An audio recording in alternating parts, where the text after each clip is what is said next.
Este video se llama Vectores 2 y es una continuación de el video que tengo en el canal que se llama Vectores 1.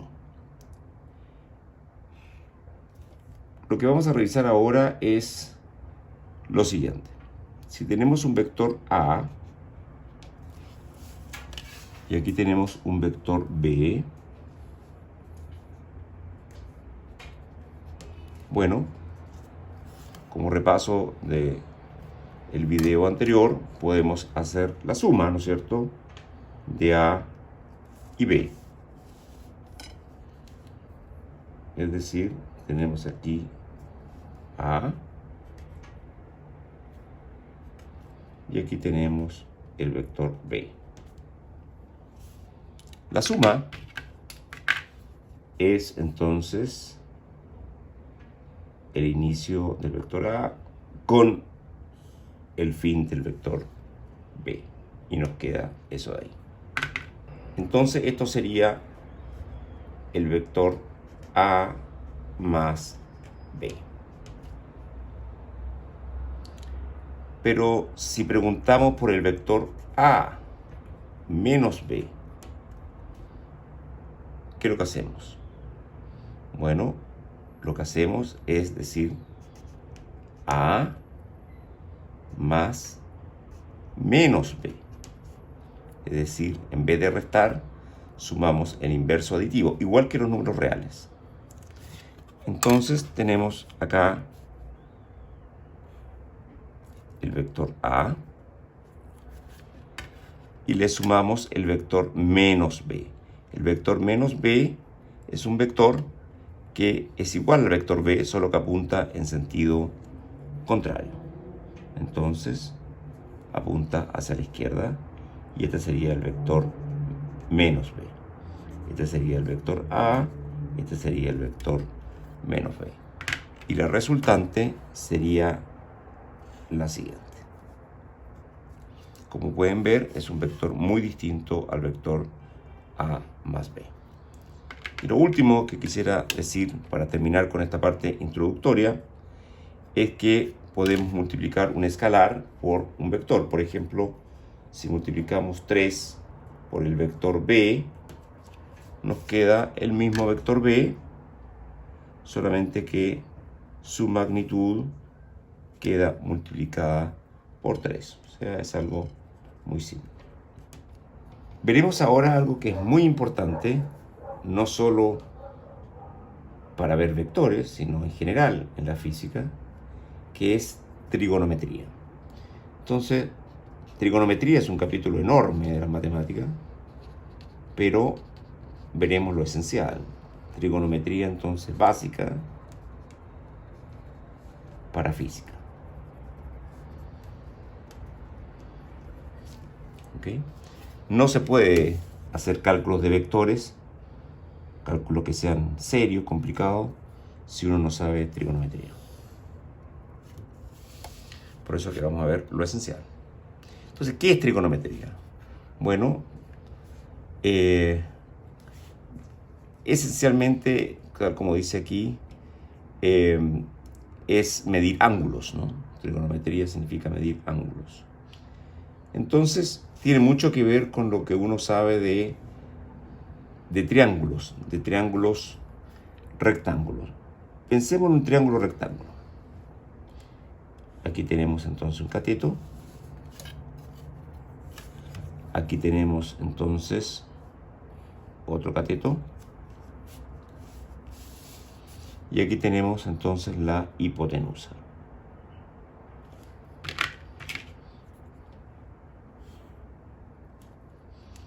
Bien, un triángulo rectángulo. Y aquí tenemos un ángulo recto. Entonces, como ustedes pueden ver, aquí se forma un ángulo que le vamos a llamar ángulo teta, ¿no es cierto? Que se ve ahí un ángulo agudo. Y llamamos a este cateto a sub x, llamamos a este cateto a sub y a la hipotenusa lo llamamos a. No he hablado de vectores. Esto es simple triángulo rectángulo. Lo interesante de esto es que hay una cantidad que solo depende del ángulo. Y que esa cantidad se llama seno de teta. Y el seno de teta es el ángulo, es el lado que tenemos al frente, que sería A sub i, es el que está al frente del ángulo, sería A sub i dividido por la hipotenusa. Entonces ustedes me van a decir, sí, pero eso depende del triángulo. Porque si hago otro triángulo voy a tener otro A sub i y voy a tener otro A. Sí, tienen razón. Pero en lo que no tienen razón es de que el seno de teta solo depende del ángulo. Fíjense bien, si yo extiendo el triángulo rectángulo para el mismo ángulo, entonces lo que voy a obtener va a ser una hipotenusa más grande, obviamente, y el cateto A sub i va a ser más largo. ¿Están de acuerdo con eso? Por lo tanto, voy a tener que mi seno de teta ahora valdría ¿cuánto?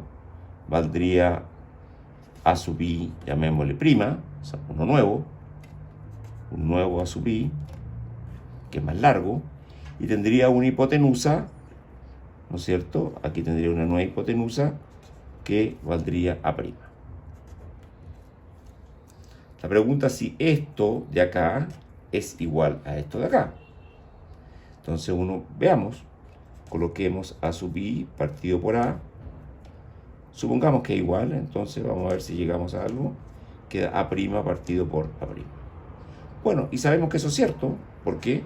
Porque son triángulos semejantes. Porque están compartiendo el mismo ángulo.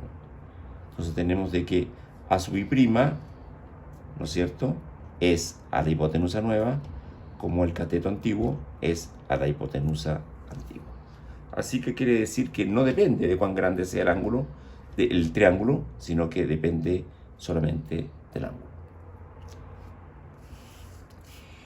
Entonces, seno de teta se define de esa manera. Eso está tabulado, se puede ver en una calculadora. Y por otro lado, uno tiene que coseno de teta vale el cateto adyacente, que sería A sub x, partido por A. Ahora, y por el mismo motivo, entonces el coseno no depende de cuán grande sea el triángulo, sino que solo depende solamente del ángulo. Ahora, de aquí uno puede obtener rápidamente la fórmula que interesa, que es que A sub i, ese lado que está ahí, ese cateto, vale la hipotenusa multiplicado por seno de teta. Porque de aquí A lo pasa para el otro lado, pasa multiplicando. Y aquí también, aquí tenemos de que de esta cantidad de acá, se tiene que A sub x vale, o sea, el cateto adyacente, vale A, la hipotenusa, multiplicado por coseno de teta. Estas dos fórmulas, que vamos a llamar 1 y 2, uno tiene que saberlas de memoria. No puede usar esta cantidad cada vez que haga un problema en física, porque eso no conduce a nada. Se requiere saber estas dos cantidades de manera automática, de memoria. Entonces, eso es lo que provoca la descomposición, básicamente, de esa cantidad A, que luego la vamos a relacionar con un vector. Así que tenemos de que, efectivamente, la proyección es como que hubiera aquí una lamparita, aquí, ¿no es cierto? Aquí hubiera una lamparita. Entonces, la proyección que uno tiene en esta dirección es A sub i. Y si uno tiene una lamparita por acá arriba, va a haber entonces A sub x. Bien, otra cosa importante aquí es ver de que A sub i partido por A sub x, ¿qué es lo que da? A sub i partido por A sub x da A seno de teta partido por A coseno de teta. Se van los A y me queda tangente de teta. Así que la tangente de un ángulo es exactamente el cateto opuesto dividido por el cateto adyacente.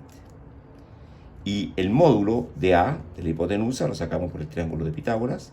Sería la última fórmula que tienen que saber. ¿Cuánto vale? Vale raíz cuadrada de ax cuadrado más ay cuadrado. Esto no es otra cosa que el teorema de Pitágoras.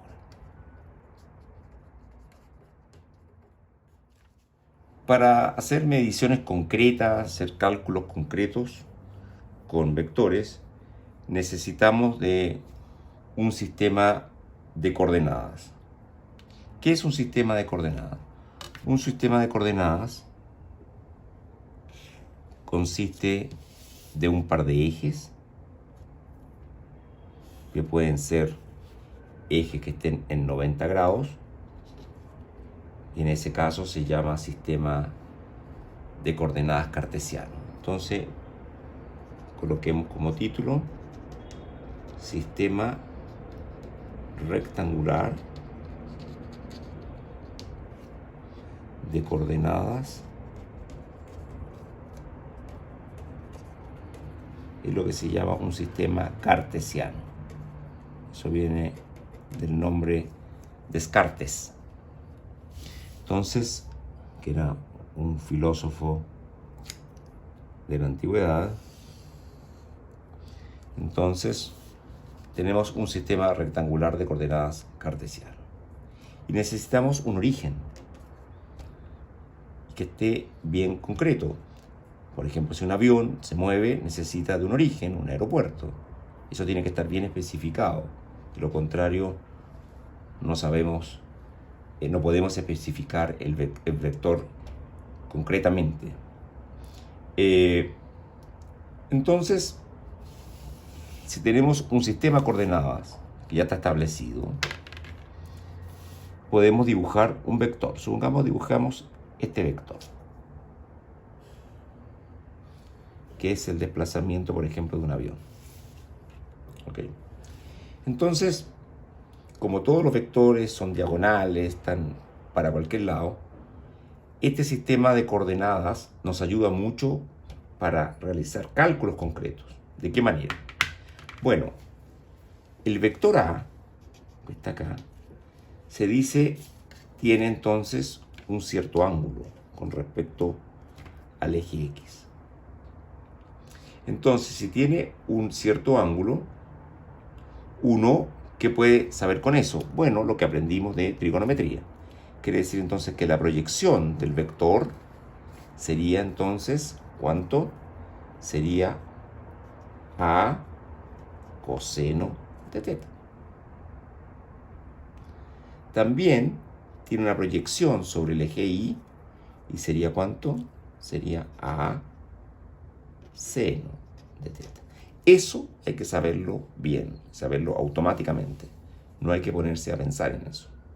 Si uno se pone a pensar en eso, ya está con desventaja. Entonces, ¿qué vamos a ver? Entonces, ¿cómo puedo recuperar el vector A? El vector A no puedo escribirlo como A coseno de teta más A seno de teta. ¿Por qué no? Porque A coseno de teta más A seno de teta es un escalar, es un número que vale, no sé, 20. Y 20 no puede ser igual a un vector. Un vector tiene un sentido, tiene una dirección. Entonces, ¿qué nos falta? Lo que nos falta es darle un sentido vectorial a esas cantidades. Entonces, un vector unitario que apunte en el sentido de las X se llama Y unitario. Un vector unitario que apunte en el sentido de las Y se llama J unitario. Entonces, uno puede recuperar el vector A diciendo A coseno teta según Y unitario más A seno de teta según J unitario. ¿Se entiende? Porque aquí tengo A coseno de teta según Y unitario, que está acá, y le sumo el vector para arriba, que vale A seno de teta según J unitario, y recupero el vector azul. Entonces, eso es lo que se llama colocar el vector A en función de los vectores unitarios. Se llaman unitarios porque el módulo de I es igual al módulo de J, esto es lo que se llama el módulo, es decir, la magnitud, vale 1. Pero apunta según X y el otro apunta según Y. Y vamos a tener entonces de que, nuevamente tenemos de que la magnitud, el módulo de A, ¿cuánto vale? El módulo de A vale... ¿Cuánto vale el módulo de A? Vale A. Ese es el módulo de A. Bien. Ahora, hay vectores que se escriben de un modo más complicado y la gente se complica porque usa ángulos que son mayores de 90 grados. Yo recomiendo no usar ningún ángulo mayor de 90 grados. O sea, usar ángulos agudos. ¿Cómo? Supongamos que aquí tenemos el eje Y, aquí tenemos el eje X. Entonces, de repente hay vectores que son, por ejemplo, este, que está acá, el vector B. Entonces, mucha gente dice, claro, este vector B tiene como ángulo θ este vector que está ahí, que es un ángulo mayor de 90 grados. Yo no recomiendo usar eso. Yo lo que recomiendo es decir, ¿por qué mejor no uso este angulito, que es menor de 90, y a ese le llamo θ? No al azul. Entonces, es mucho más simple, porque lo otro trae puras complicaciones. Entonces, ¿qué es lo que hace uno? Este punto que está acá, o sea, esta distancia que está acá, ¿cuánto vale? B coseno θ. O sea, no tomar tan en serio esto de que el ángulo aquí, esto vale A coseno θ, esto vale A seno θ. No tomarlo tan en serio. También podría valer la parte de arriba B coseno θ, porque estoy tomando este ángulo. Y en la parte de acá, dado que está apuntando en el sentido negativo, esto de aquí vale ¿cuánto? Esto de aquí vale B seno θ, así que le pongo menos B seno θ. Esa sería la coordenada. Porque está apuntando en el sentido negativo y eso vale B seno θ. Porque es lo opuesto. Por eso digo, hay que saber trigonometría básica bien. Entonces inmediatamente yo puedo escribir el vector B como ¿cuánto? Menos B seno θ según I más B coseno θ según J.